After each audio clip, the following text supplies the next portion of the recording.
Dalam nama Bapa dan Putra dan Roh Kudus. Amin. Inilah Injil Yesus Kristus menurut Lukas.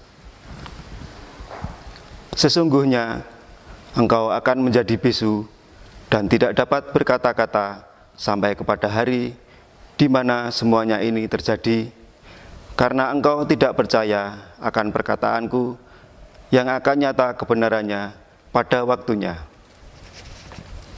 Sementara itu, orang banyak menanti-nantikan Zakaria. Mereka menjadi heran bahwa ia begitu lama berada dalam bait suci. Ketika ia keluar, ia tidak dapat berkata-kata kepada mereka, dan mengertilah mereka bahwa ia telah melihat sesuatu penglihatan di bait suci. Lalu ia memberi isyarat kepada mereka sebab ia tetap bisu. Ketika selesai jangka waktu tugas jabatannya, ia pulang ke rumah. Beberapa lama kemudian, Elisabet istrinya mengandung, dan selama 5 bulan ia tidak menampakkan diri, katanya, "Inilah suatu perbuatan Tuhan bagiku, dan sekarang ia berkenan menghapuskan aibku di depan orang." Dalam bulan yang ke-6, Allah menyuruh malaikat Gabriel pergi ke sebuah kota di Galilea bernama Nazaret, kepada seorang perawan yang bertunangan dengan seorang bernama Yusuf dari keluarga Daud. Nama perawan itu Maria. Ketika malaikat itu masuk ke rumah Maria, ia berkata, "Salam, hai engkau yang dikaruniai, Tuhan menyertai engkau." Maria terkejut mendengar perkataan itu.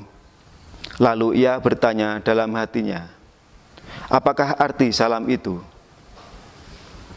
Kata malaikat itu kepadanya, "Jangan takut, hai Maria, sebab engkau beroleh kasih karunia di hadapan Allah.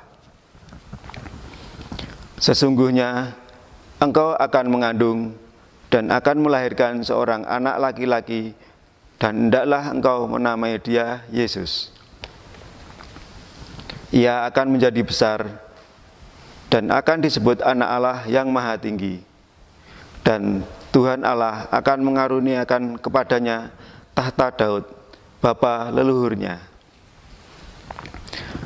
Dan ia akan menjadi raja atas kaum keturunan Yakub sampai selama-lamanya, dan kerajaannya tidak akan berkesudahan." Kata Maria kepada malaikat itu, "Bagaimana hal ini mungkin terjadi, karena aku belum bersuami?" Jawab malaikat itu kepadanya, "Roh Kudus akan turun atasmu, dan kuasa Allah yang Maha Tinggi akan menaungi engkau. Sebab itu, anak yang akan kau lahirkan itu akan disebut kudus, Anak Allah. Dan sesungguhnya Elisabet sanakmu itu, ia pun sedang mengandung seorang anak laki-laki pada hari tuanya. Dan inilah bulan yang ke-6 bagi dia yang disebut mandul itu. Sebab bagi Allah tidak ada yang mustahil." Kata Maria, "Sesungguhnya aku ini adalah hamba Tuhan, jadilah padaku menurut perkataanmu itu." Lalu malaikat itu meninggalkan dia. Demikianlah Injil Tuhan. Terpujilah Kristus. Dalam nama Bapa dan Putra dan Roh Kudus. Amin.